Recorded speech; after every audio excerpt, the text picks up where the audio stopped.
this one. We don't have enough time. Welcome everybody to Earth 2 Comic Cast where superheroes exist.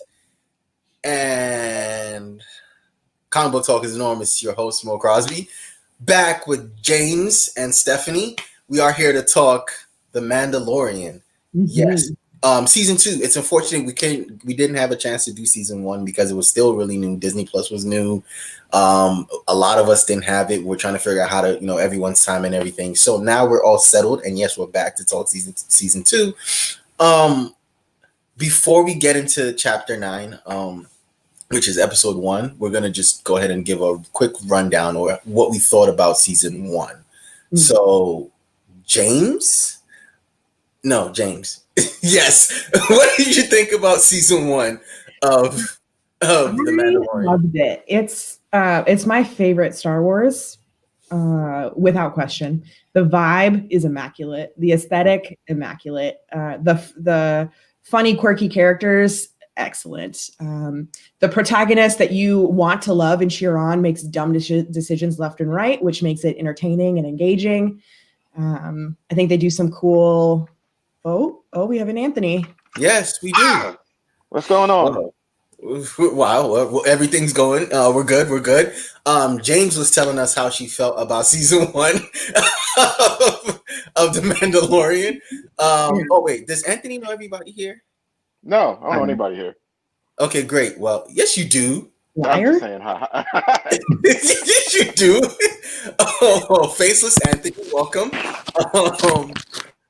Okay, well, James, before Anthony. Oh, sorry, I was trying to plug in things. Can you hear me? Yeah, yes, we can hear you. Okay, great. So, James, before Anthony rudely interrupted you, can you please finish and let us know what you thought about season 1 of The Mandalorian? Yeah. So it's great. I love it. I think it's the best Star Wars. It's an engaging 8 episodes. The pro tag is the best kind of frustrating when they make terrible decisions. Which spurs the plot, and you're on this fun ride of you're an idiot, but I love watching you do dumb things. Okay. I think that's my summary in a nutshell. Stephanie.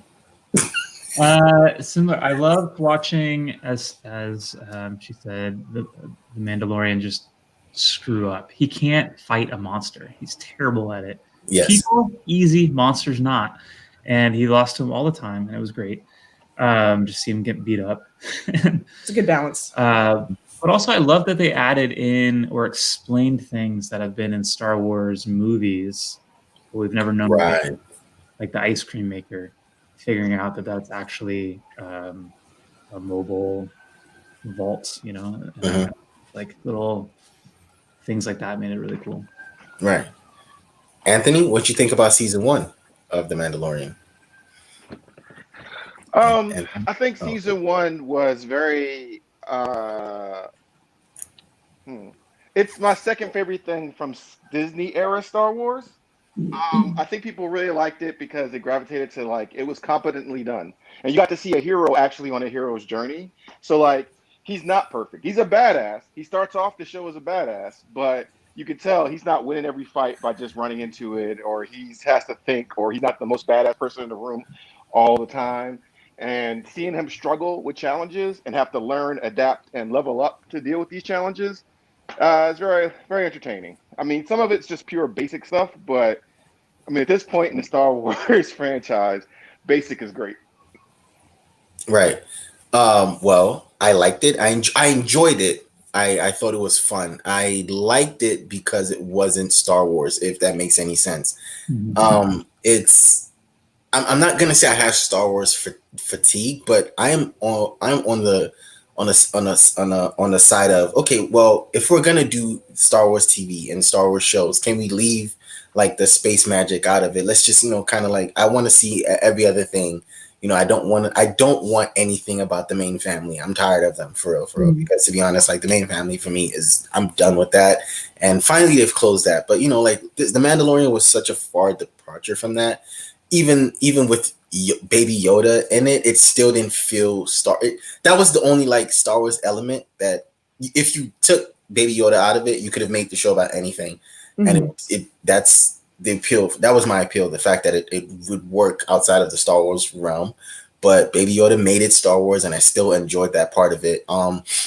His beef with droids was funny to me. Yeah. Like that's always funny to me. And the only other thing I had a question about, it's just a general question, and I think it also lends to this episode. You know what? Let's just jump into the episodes, and let me ask the question to everyone. So in short, I enjoyed it. I liked it. I liked seeing him go through all his mess ups to come up.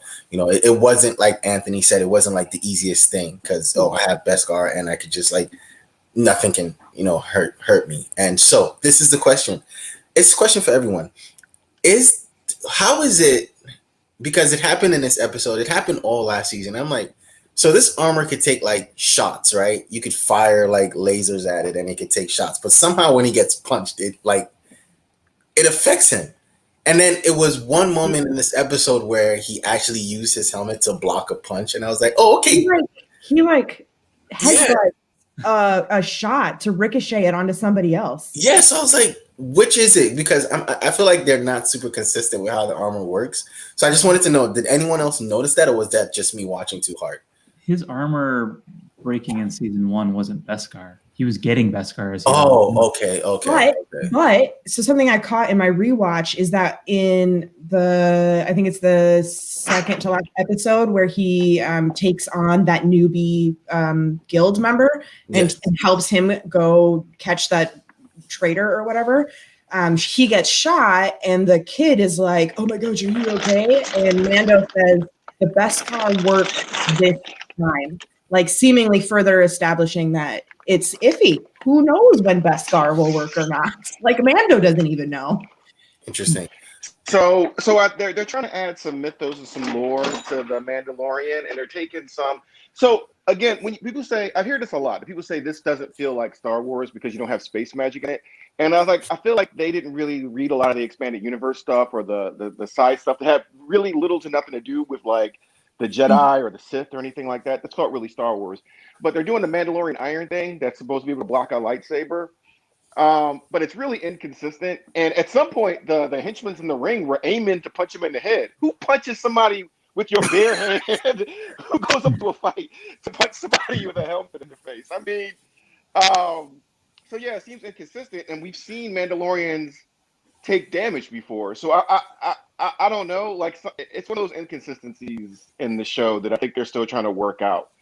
Because then how did a bunch of stormtroopers take out a whole Mandalorian platoon in season 1 if Mandalorian armor is just being, Because you in season 1 you clearly see that clan doesn't have a lot of Beskar. Like that's why Mando gets ridiculed in the early and first season is Beskar is rare and they're kind of upset that he's reclaiming Beskar because it's tainted and really because they don't have it and they're jealous. Oh, so we're assuming they didn't have Beskar armor. The other it's clear that they didn't. They're all of their armor is like it's in the Mando style, but it's like hodgepodged random metal, not Beskar. Okay. Well, see, again, it's hard for me to understand that because we're saying that Boba Fett's armor is Beskar armor, right? Or we're not saying that. Yeah. I think that would be in the comics, which I haven't read. Okay. So his armor typically were never. I mean, I don't know about new comic stuff like that, but his armor was never typically Mandalorian iron until like after the Return of Jedi stuff. So maybe I don't know, but yeah, I think it's one of those inconsistencies that if you look, you have to not think too hard about, or it kind of like okay. It messes so with you. I'm watching too hard then because I just watch it to enjoy it because it just shocked me because they hit him in his gut and he like bounced like it hurt, but then he stopped the shot with the head. So I'm like, is the Beskar in the helmet and not like or maybe it's like a chest plate thing and it's not the gut. And how heavy is Beskar? Because he moves really light. He moves like Iron Man sometimes. And I'm like, oh, okay, so what's really going on? Like Iron Man in Infinity War, like that magic armor. But different universe. Go ahead, Stephanie. I feel like I didn't take time to look into this, but since I just rewatched season 1, I feel like there's a big difference in Mando's appearance at the end of season 2 or at the end of season 1 and then in our first episode of season 2. Like the under the Beskar is different. Like it's all black. He looks super clean and polished. Whereas at the end of season 1, he has the shiny armor, but it's still like the weird gloves and weird underclothes. Because he did get blown up. Right. really So we hard. missed some upgrades then, I guess. Is that what you're saying? I think so. So there's been a lot of stuff happening. Okay, so the season picks up with like a lot of things happening again. It ends with him, and season 1 ends with him flying off with Baby Yoda, and season 2 opens up with him, and then the best closing of a season ever is when I'm just gonna call him Juan Carlo, when he opens up the busted ship and you see the dark saber, and I'm like, please don't just leave this here. Like, start season 2 with it. Like, let's get the dark saber in season 2. But of course, we didn't. I'm okay. I'm They had fine. to string you along. It was in the preview though. I need it in the episode. I needed them to jump right into it. But you know what? It's fine. I'm not mad. It's okay. I really do hope that they don't drag. Like they don't leave that to like episode 7 or something, and then it's like 2 episodes of Darksaber. I want it now, like right now. Am I the only one? Well, we see creepy footprints that we don't know who they belong to at the end. Right, one of the last scenes was a set of boots that are unidentified. Wasn't that Boba? Wasn't that Fett like at the very end of the episode? Oh, you talking about at the end of season 2, episode 1? There are some unidentified boots at the end. Oh no, you see who that is? Yeah, you did. It was Fett. Yeah, it's Boba Fett. It's Boba Fett. Like they literally panned into the back because you see the back of his head, and then he turns around. And I was like, "Oh my god!" You see the 2 rifles. Oh no! It's the same actor. No. It's the same actor. So it's the same. It's the exact same actor. You see his face. I mean, so we don't know. It could be another clone, but it doesn't really make sense if it's another clone. But it could be another clone, but it's the same actor. Right. Okay. Anyway, so the season starts off with. I'm sorry, guys. Yeah, like you just blew their minds, Anthony. Why would you do that? Did you turn it off? Did you like turn it off? No. So the face makes sense, but I thought there was a second pair of boots. Oh, then maybe I missed that. Yeah, maybe I could be wrong. I watched a lot of Mandalorian in a very short period of time. There's a part in season 1 where after the assassin gets killed, the same episode with the kid, where you hear Bubba's jingle, like Spurs jingle for some reason because he has Spurs, and his boots walk off. Is that what you're talking about? No, I'm trying to find it. So anyways, so while Stephanie's trying to find out, what we all kind of maybe missed, the season starts off with a bunch of things happening. Like we just jump right into it. It's like the adventure continues, and he goes to this shady wrestling ring to go meet someone. Of course, super shady. And I rolled my eyes because I'm like, of course, something is gonna happen, and we're gonna get a fight. Like there's no way in any Western or any time the hero goes to meet someone in a shady spot. Of course, they're gonna try to double cross him. So I'm like, here we go, double cross, and of course, double cross. And the fight was great. I like, honestly, the action and the fights on the show are really good. They're really well done. And so I liked how it opened, but I really liked how dark he got when he told the guy he wasn't going to kill him. You're not going to die by my hand, right? We all saw that coming though, right? I mean, that's a trope. That was like a trope. Like, I mean, come on. Let's not act like that was great writing.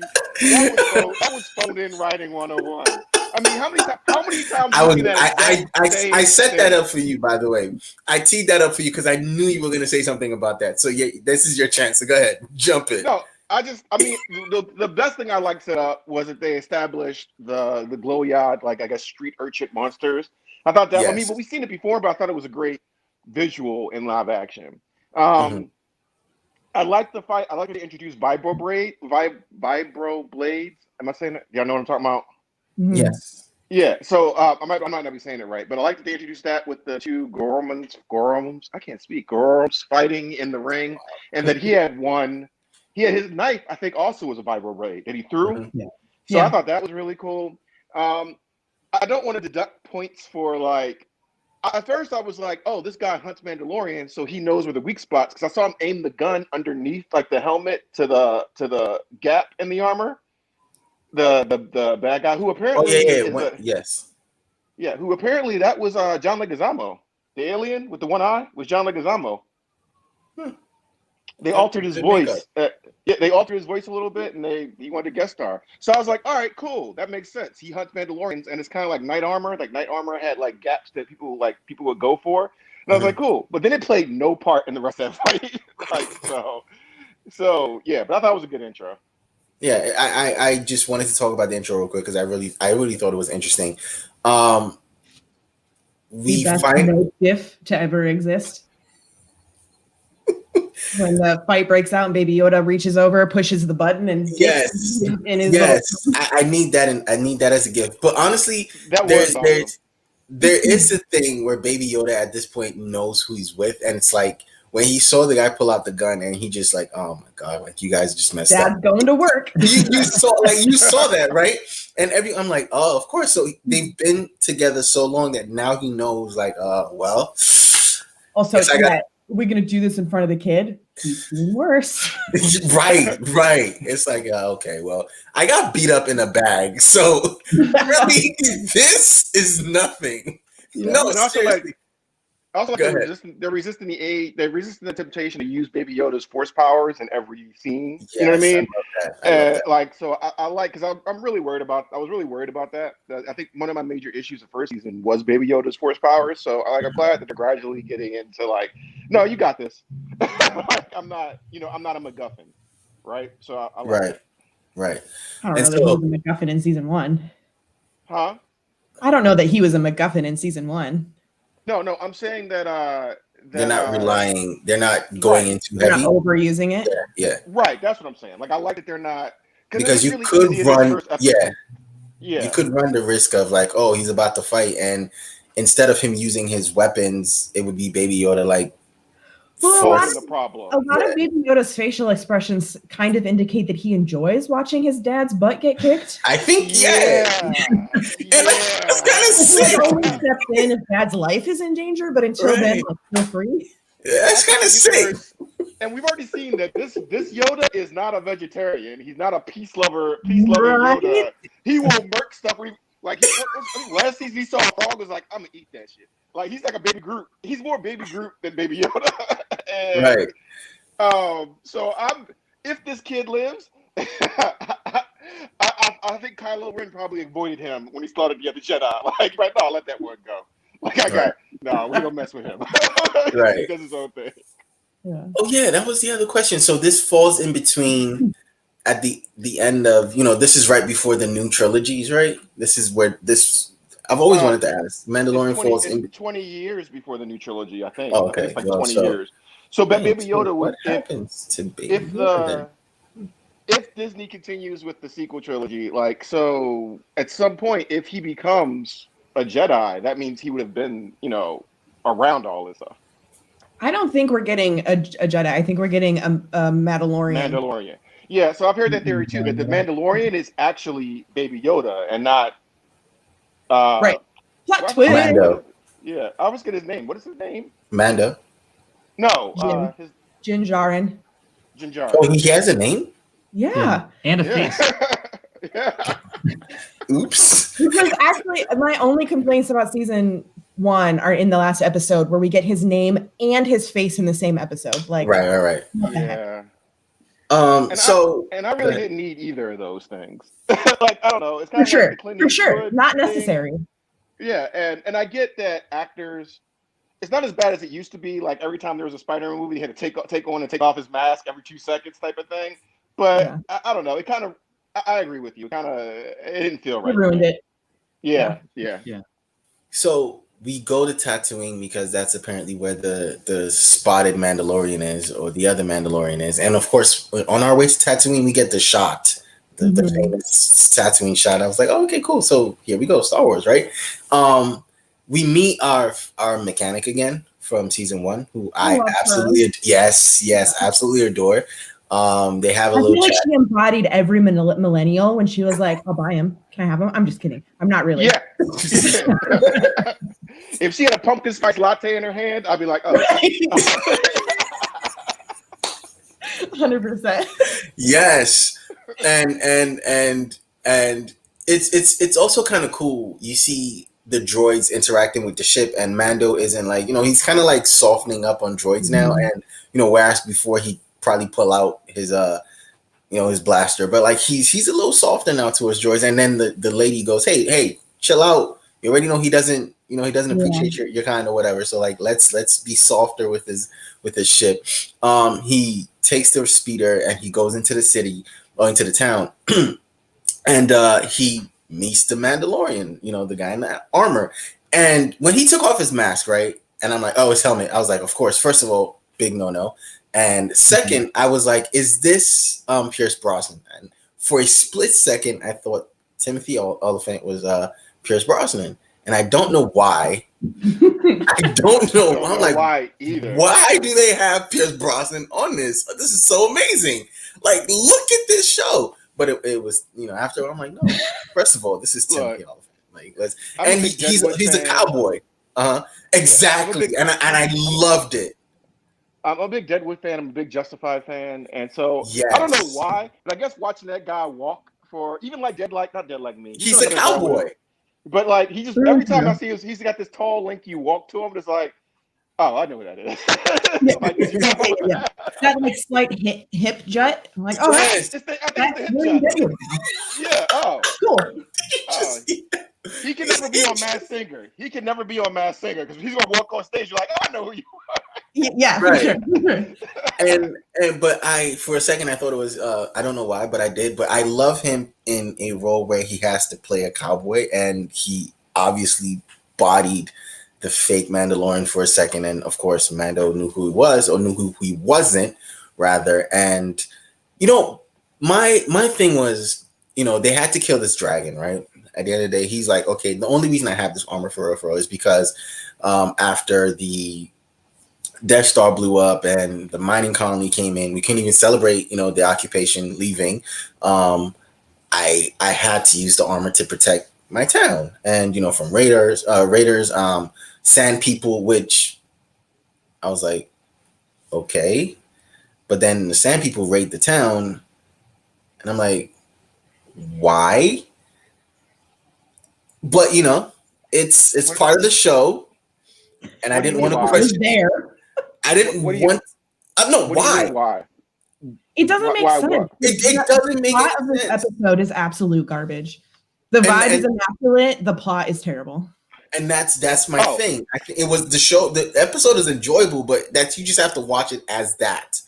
Because if you try to like dissect, the why and what's happening, and you're like, what are you whying? Go ahead. Why are the sand people raiding the town? Why is he allowing someone who isn't a Mandalorian to continue wearing the armor in his presence? Why is he agreeing to kill this dragon? Like, why is he dealing with our favorite cowboy? It doesn't make any sense. Yes. Okay, I get what you're saying. Yeah, because in my mind, why are you dealing with Timothy? I forget the guy's name. Apparently he shows up with some novel too. He showed up in a novel a couple years ago, the character in the Mandalorian armor, in Boba Fett's armor. I don't know what it is. But I was like, if you weren't a named actor, he'd have shot you and took the armor by now. Like, if you weren't a guest star. Yes. I definitely was conflicted because I love Timothy Oliphant, but this makes no sense. No sense. As a matter of fact, I had a thought when it happened. I was like, oh, man, it's nice he did a short cameo like that. Like, no, I thought so too. I was like, why did they bring him in to kill him off immediately? Right. But obviously, I think they brought him. They obviously brought him on to have him come back because apparently towards the end of the episode, it's like, we'll see you again or see you at some other point. But right, but what we were saying is this should have been a very short cameo. It really should have. The Sand People thing, I didn't mind because, so we've only seen Sand People as Raiders, right? Besides the expanded universe, we had one Jedi that was a Sand person. Anakin has a little thing with them. So I like the fact when they were like, "You still are water." Of course we raid you because we don't know. I mean, apparently they've been there. Like, they're the native people of this planet. So it could be animosity or whatever. So I didn't mind that and getting a little bit more cultural context to Sand People, because if you think about it, if you only look at movies, they're raiders and they're shooting people for no reason, and I don't like pure evil. And Anakin killed a whole massacred a whole village, and everybody. He's still my baby though, but it's okay.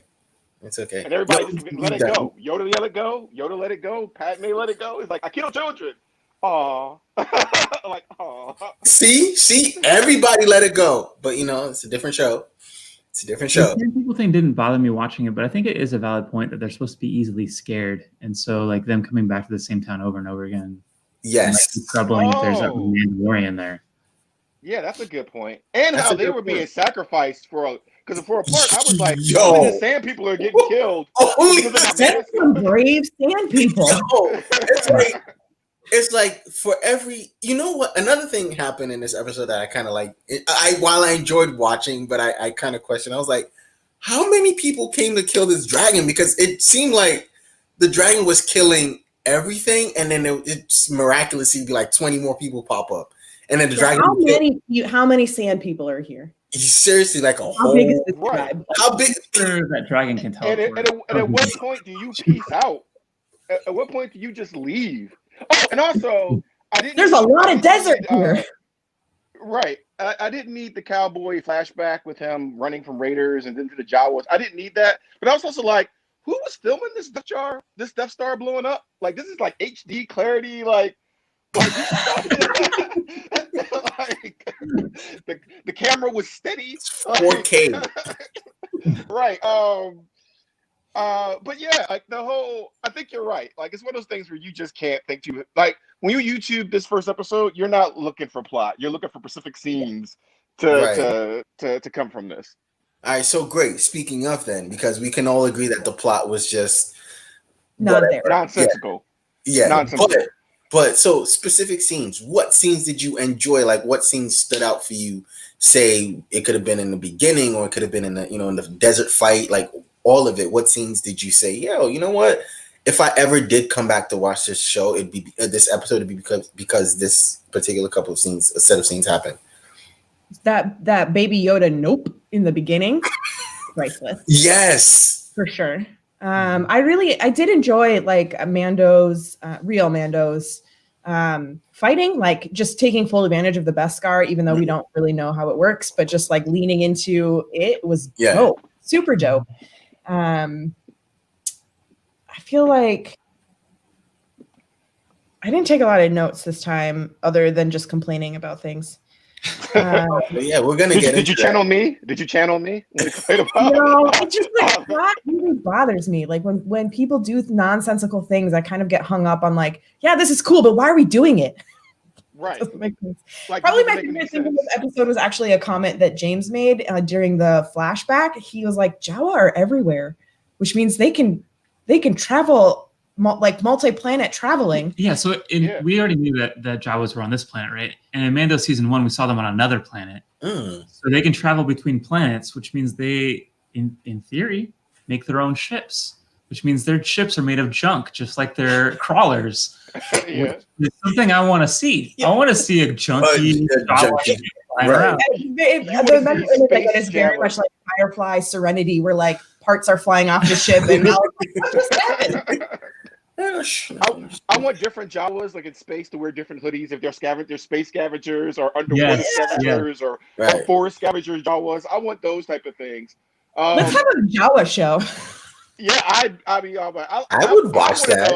I would watch a short. Yeah. They have it. They should have an information network. Jawa, if you want to know something, you should have to go find a Jawa and barter with him, and he'll probably know another Jawa that knows another Jawa. Cousin, and they should all be related. They should all be related. Yeah. Everywhere. I really like seeing the crate dragon because it's been in lore for forever, and you fought different versions in different video games. The fact that they took the pearl out at the end, which has been like a hard to get item in different games. Was a real nice touch, I thought, and the graphics for the crate dragon, and how it moved was just really nice. So I think that was a standout. You can actually see when the first season you saw some production budget problems. You know what I mean? Even where they didn't have enough armor for all the stormtroopers. And this one it was like, all right, y'all started this first up with a bang. Are we going to get 2 more episodes where it's kind of lower budget so we can, did the crate dragon look like that budget? But I thought that was really done. And it was cool to see them using the jetpacks in flight. And it was really cool to see him bang on Boba Fett's jetpack and it randomly go off.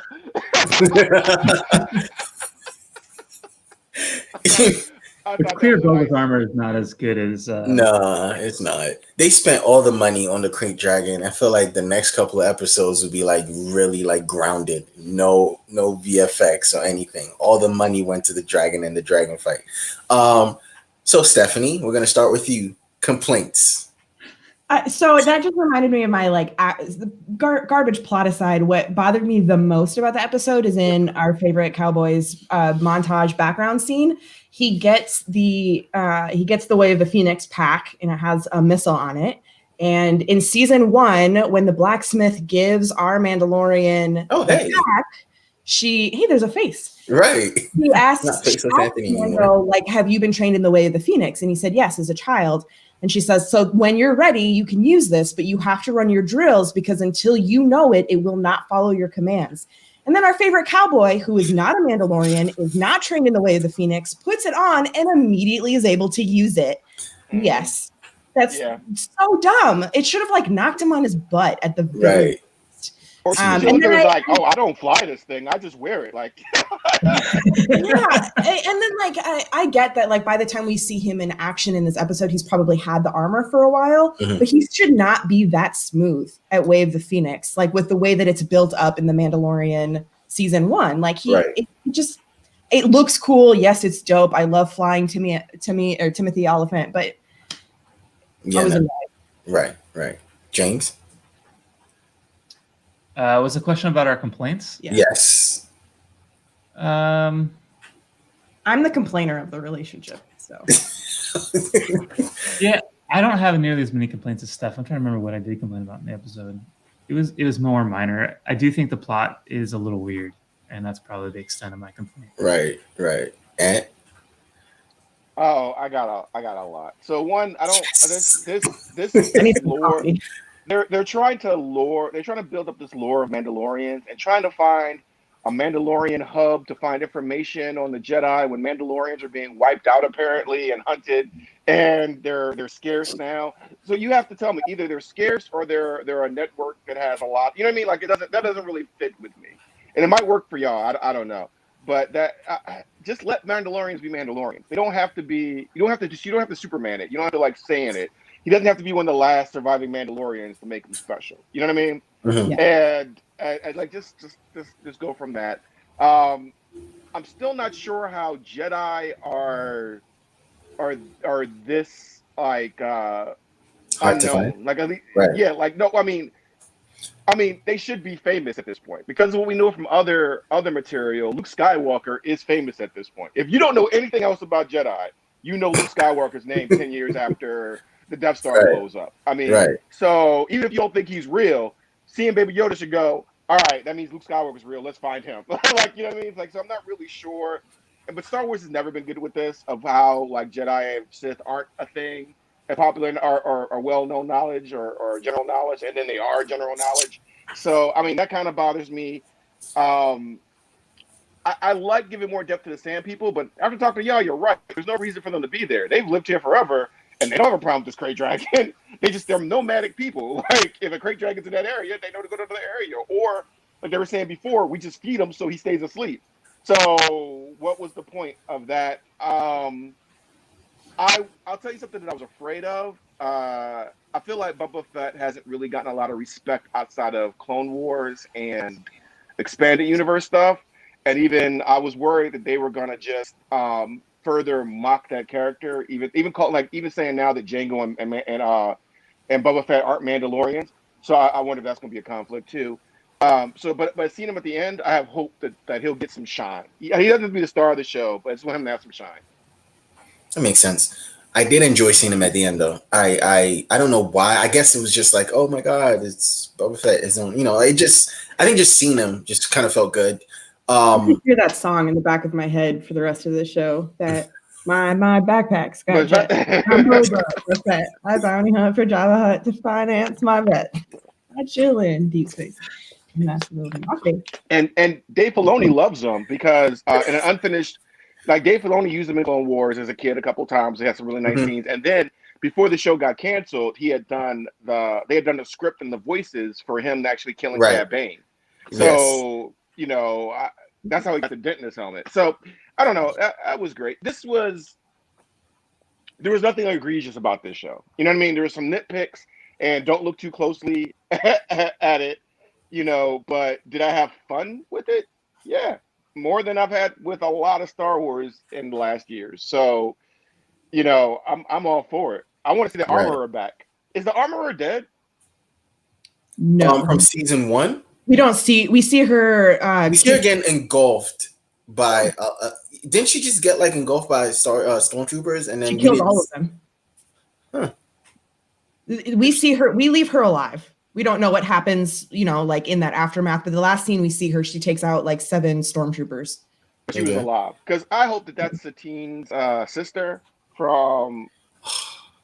Like, I forget her name, but she has the red head. She was the Mandalorian queen's sister who led for a while. I almost said Sabine, not Sabine. I know who you're talking about. The girl, the lady who the woman, Mo. I'm sorry, the woman who help me out. What's his name? Is it the one who Obi kind of like had a thing for? Her sister. So the queen was the blonde hair, it's the royalty, and her sister had the red hair. She was the Sabine gives her the black lightsaber to lead Mandalorian. But yes. Huh. That's really interesting. Anyway, so overall, you said it was nothing to look forward. It's something you're excited, but again, you're also not going to watch too hard. Stephanie James, overall. Overall, it was good. It's not my favorite Mandalorian episode, but it was decent. Agreed. I can't wait till we get to the episode where we meet Gina Carano again, because I feel like she has to come back for like maybe 1 or 2 episodes. Obviously, I don't know. She's probably like, because I feel like that's what's going to happen. We're going to get like a bunch of episodes without, and then she's going to jump back in and save his life at the end. Well, are you talking about what's going on behind the scenes, like on set? Yeah, like, so. That's right. Go ahead. There's a lot of beef behind scenes, and the rumor is that Mando gets a lot less screen time this season because he wanted to take off his mask a lot more, and they didn't want him to. Yeah. So the latest rumor mill is that they were having this issue, and he went behind. What's his name? Didn't he go straight to George Lucas? He went to talked to George Lucas, and then he also talked to. I don't want to say it's Iger. It was somebody else it might have been Kathleen Kennedy too. To like backdoor this.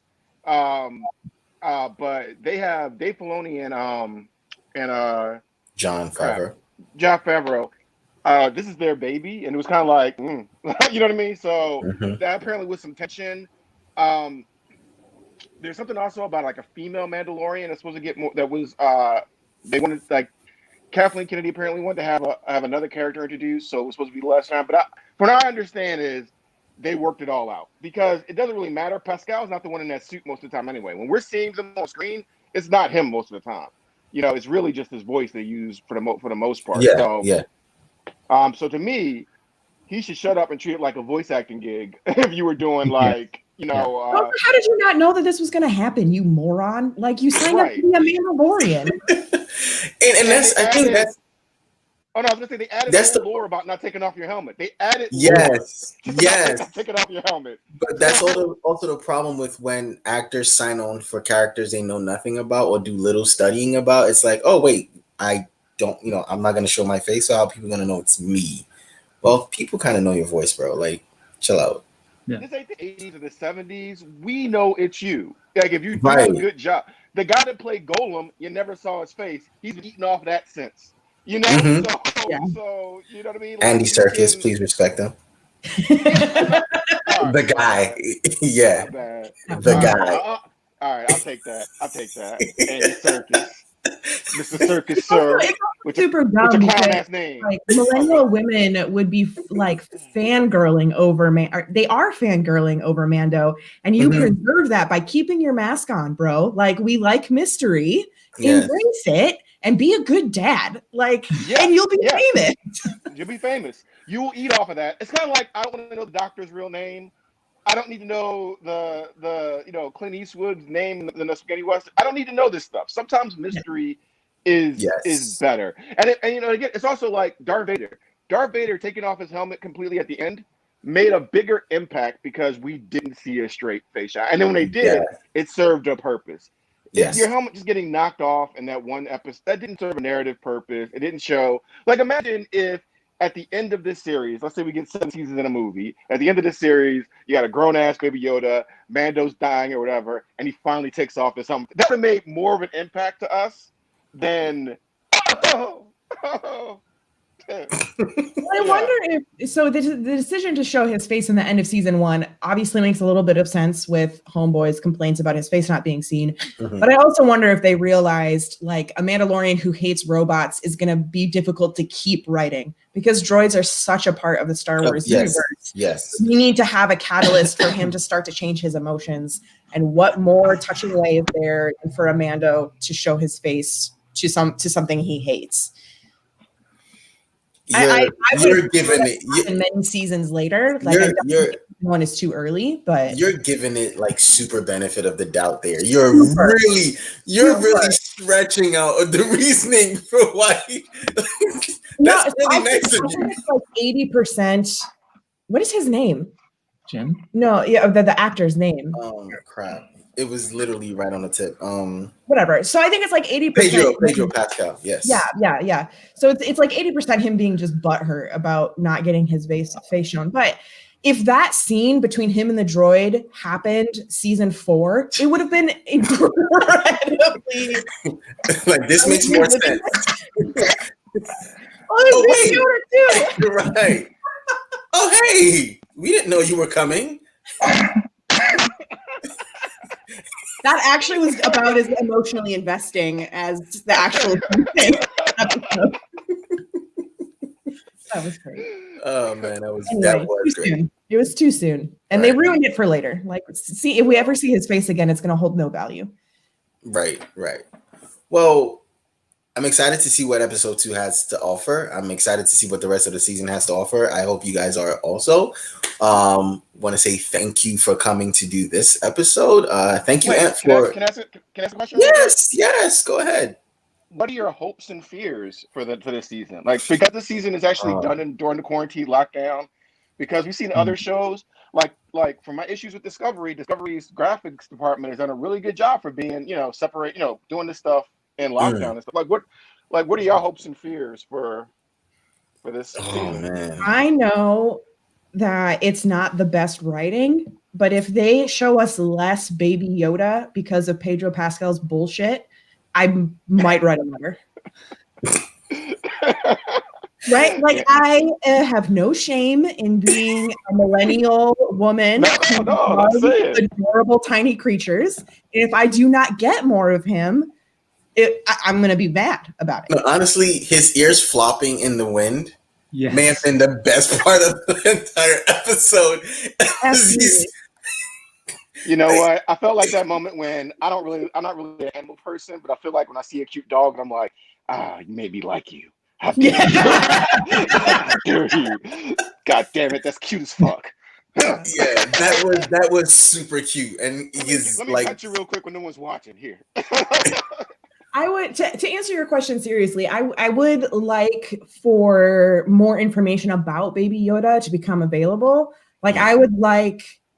So I think my theory is that Baby Yoda glamored Mando, and that's why he went back on the creed of the guild to save him after he took payment. I think, how Leia influences people with the Force to make her diplomacy go better. I think Baby Yoda is just like exude cute energy so nobody will kill them. And so I would love that, like, learning more about Baby Yoda as a race and realizing like what it is that Mando is guarding. Like, this isn't just a cute little creature. Like, this is a legit sorcerer. This is a legit tie to like major galactical implications. Right. Galactical is a word. Yeah, it is. We're going with it. That's what I want. I want to learn more about Yoda's race. Okay. Well, see, I'm curious. Oh, thank you. Oh, sorry. My biggest fear going forward is based on the drama. Sorry, I got a package. My bad. See less Mando.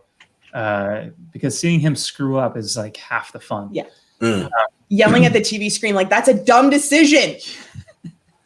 It's fun. he's kind of like a level 1 RPG character going up against level 5s and winning, and getting his butt beat the entire time. Anyway, the entire time. My greatest hope for the season is similar to Steph's, but just more lore gets developed. Right. I'd like to see, as I already said, more about Jawas and spaceships. We've already seen more about sand people and their language and their disgusting beverage that they apparently make you drink. I'd love to see more of that get developed with other races. I loved seeing those little, I don't remember their names, but those green pig dudes fight in the ring. Like those kind of things are fun little tidbits in the show for me. Right. Ant? So my fear is actually the opposite. I like that George Lucas kept Yoda's race hidden, and because when they show up in lore, it's a bigger impact to me. I don't want too much information about it. You know what I mean? Like I feel like I still want to keep it. Sometimes we know things, it takes away from the mystery of it, right? I do want to know more about Baby Yoda, but I don't want to like go to his planet or anything like that. You know what I mean? I because it'll let. I might have explained it right, but it'll lessen it somehow, and that could be just a personal thing. So I can't say it's a story problem or anything like that. It's a personal thing. My fear is, huh? I was just gonna say my hope is that there's only one Yoda at a time. Like Yoda died, and this is the Yoda that popped up afterwards. We know that that's not true, but it's a nice idea. Yaddle. Well, you could say there's one Yaddle and one Yoda, like because we know that. Oh yeah, there you go. There you go. It'd be one male, female, but they might not do that in this day and age right now because of they wouldn't want to exclude. Yeah. You know what I'm saying? Like, I'm not trying to get any politics things. I'm just saying that they might not want to touch the subject. But that would be a cool idea to me too. Like if one dies and it kind of another one springs up or buds or anything like that. Like the woman said, if he multiplies or buds or whatever, I'll take one or something like that. So that's what I think about that. My hope is that we just get a badass Western in space, right? Where we get to explore some areas we're not going to get to explore in the movies. Dave Filoni's great at lore building. We saw what he could do in Clone Wars, and if he has a voice in this, they did a really great job with giving more depth to lore and more understanding to backgrounds. My fear is I want them to do nothing that connects anything to the sequel trilogy. Like whether you like it or love it, it's divisive, and this is like the one thing that brings. No, I'm just saying, like it's divisive, and it's the one thing that kind of this show is the one thing that's bringing a lot of fans together. So just leave it alone. Just leave it alone. And I don't know. I'm excited to see Ahsoka. It's gonna be weird to see her live action, but again, Dave Filoni. This is Dave Filoni's character, and we know he's directing episode 5, I think. So I think that's probably a good chance of when she shows up. So I'm excited for that, and I hope, like I said, Boba Fett gets some shine. Hope. I do want to see more Boba Fett, and I hope like they do something really good with him because again, outside of Clone Wars, I believe you don't really. I'm talking about the show. You don't really get like a lot of. I'm just talking about in live action or in like TV or series, like in movie TV series. Outside of Clone Wars, you don't really get anything useful with Boba Fett. So hopefully, the show does something with him, and we get to understand him a little bit. The biggest fear for me is Ahsoka. One, live action Ahsoka. And I feel like, see, my thing with Ahsoka is like, I've liked what we've gotten from her so far. I also don't think it's a character I want to see too much of. And I fear that because she's such a big fan favorite that they're going to OD with her on the show. And I hope they don't. And I hope they don't do too much with her. I hope she's not like a you know, I want it to be a cameo. What does that mean, Ant? Ant's ready to go to war right now. Right. I feel like he's ready to jump in. No. I hope it's a cameo and not an episode where she's like the major, like she saves them. I honestly really don't want any space magic outside of Baby Yoda. You don't want this to be the Ahsoka show. You want it to be the Mandalorian show. Yes. I think that they did a good job with her on Rebels because if you kept her on Rebels too much, she would stole the show. But she showed up sporadically on really moments when she was really needed. I mean, she was also in the final season like a lot. Yeah, but they took her out. They took her out the final season and she came back. But she wasn't the main. She didn't take away from the other characters' shine, in my opinion. I think my biggest concern is Rosario Dawson is not a martial artist. And Ahsoka is very kinetic in her fighting style. So maybe and it's he a gives us a lot of cameo. jump cuts and Maybe it's just a cameo. Yeah, so I was saying we've used to seeing her move a certain way and act a certain way, and she can still mature, but this is only 10 years after. Well, no, because we saw her in the Rebels. In the Rebels, they timed it Yeah. after Return of the Jedi, so to like 5 or 6 years. So I don't know. But again, this is apparently, from what I understand from interviews, Dave Filoni has a lot of trump cards when it comes to Ahsoka, where she can't be used without his permission. That's what he said. Disney still owns the characters; they do whatever they want with her. But I think he has a lot of say, Say and I trust him. He loves Ahsoka so much he had to find a way for her to live through the through the all Order through 66. all of it, right? Yeah, And that was, it was so amazing to see her come out of it. But yeah, so thank you again. Thank you, Ant. Thank you, James. Thank you, Stephanie, for coming to do the Mandalorian season 2, episode 1. Hopefully you guys can come back to do it next week. Anthony, yes, yes. Can we get a confirmation? Yes, yes. Anthony, yes, no, yes, no, yeah, yes. I'm Thank you, working thank on you. that helmet, so I'll come back.